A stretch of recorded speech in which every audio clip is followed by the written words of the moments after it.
This is the CPR call blocker version 202. Um, I'm not familiar with the previous versions of this particular call blocking device. This is CPR's latest version. Uh, but, for me personally, I'm like everyone else. I get, telemarketing calls daily or near daily, usually several times a day, and most often outside of the times of when they're legally allowed to do.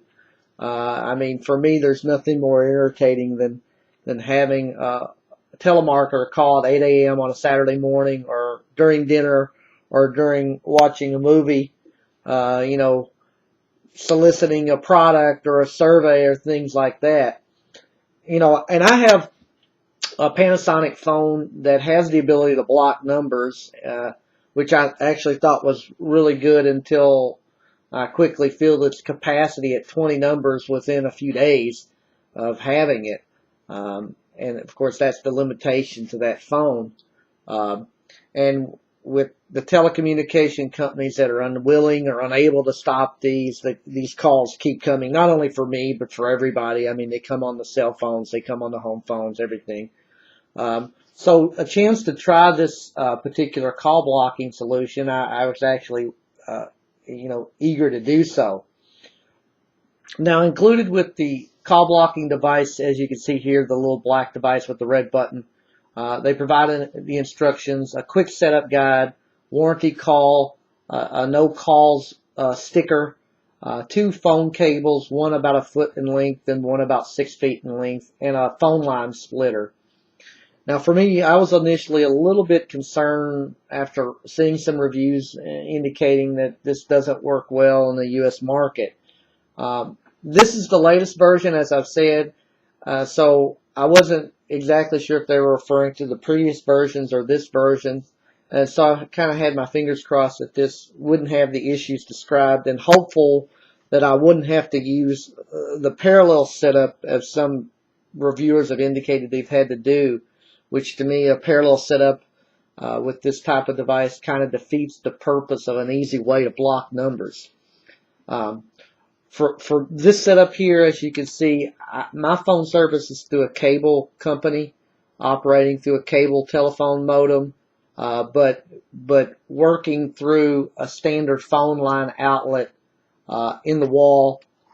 In this case, I have, a phone with a main base and 5 cordless headsets. In this case, the brand I have is a Panasonic.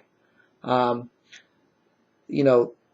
in this case, the way I have this hooked up is through the desired way of connecting it, which is the serial connection, which basically, it's a little difficult probably to see, but I have the phone line here connected into the call blocker, and then the call blocking line going to the wall of the main source of the phone connection into the wall outlet. So in this case, my observations with this are based on this type of setup. I can't say how it works with other telephone companies or other types of phone systems and setups. This is strictly kind of related how I have my system here. The instructions themselves, though, are actually pretty good at outlining and illustrating the different setups for this and the different solutions for getting this to work like it's supposed to. As I said, I've connected this, the most desired way to connect this setup, and using the telephone line 2 and the line 2 part of the telephone blocker to the phone and to the wall outlet to get this to work. Now, I also use the splitter for this that's provided with this, because I have a printer fax scanner that I still use occasionally to fax documents, so I have that splitter connected to that with no issues. And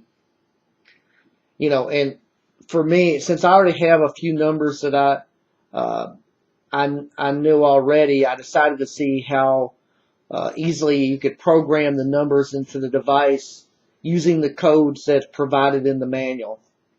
And the one thing that I quickly found out with this is the programming codes do not work with my cable phone system, and they may or may not work with your cable phone system and phone, depending on the type it is and the type of service you have.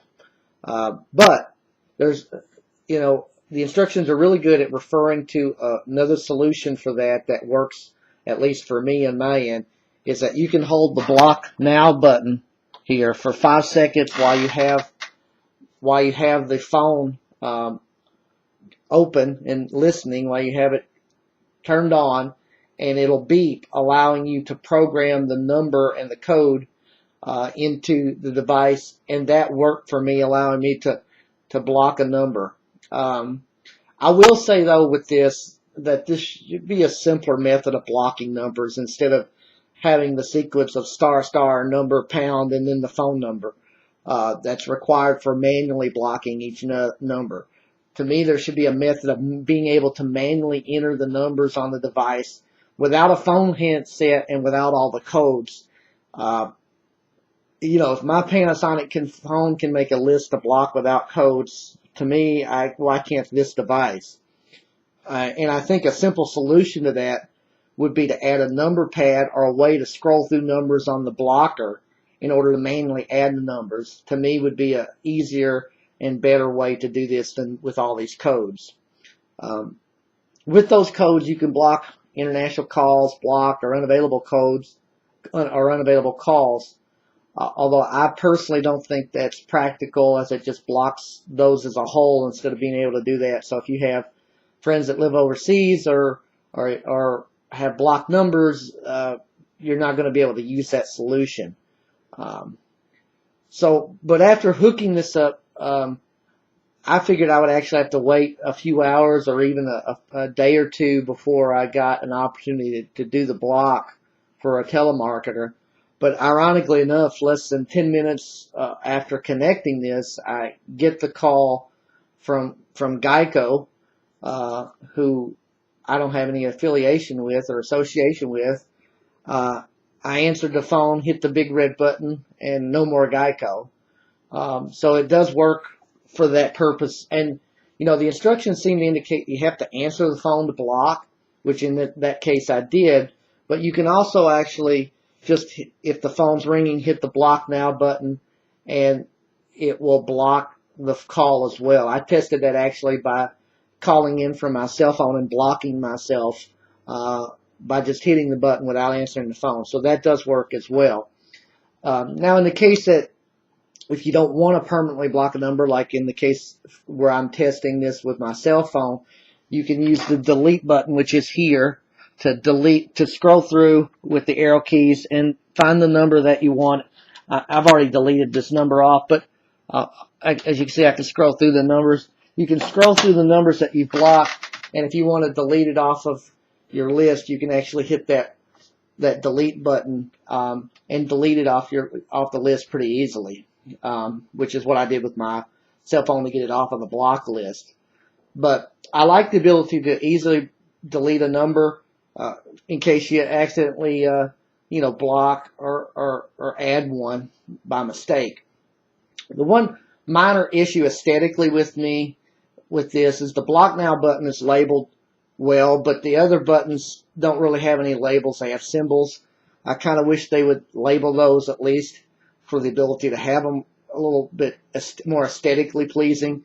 It's a minor issue with me, but I do think that should be done. This blocker has the ability to block up to 1,000 numbers. It has supposedly 200 pre-programmed numbers, although I don't know what those are. You can't scroll through them and list them. What those are, I don't know. But I mean, supposedly there's 200 numbers in here, and there's a space for 1,000, which really seems like a lot, especially when I compare it to my phone, which only has 20. But I really think a larger capacity would be more beneficial for this, especially if the added feature of being able to add numbers manually is made a little bit easier to do. Because really, I can see over time that the space for 1,000 numbers get used up. And granted, it sounds like a lot, but if you consider the volume of calls that most people get daily, which is at least one, usually more than that, 2 to 3 a day from different numbers, I can really see that be used up pretty quickly. One of the things that this has feature-wise is if you do enter a number that's already listed or a feature that's already on, it gives you a beeping notification a couple times to let you know that an error occurred.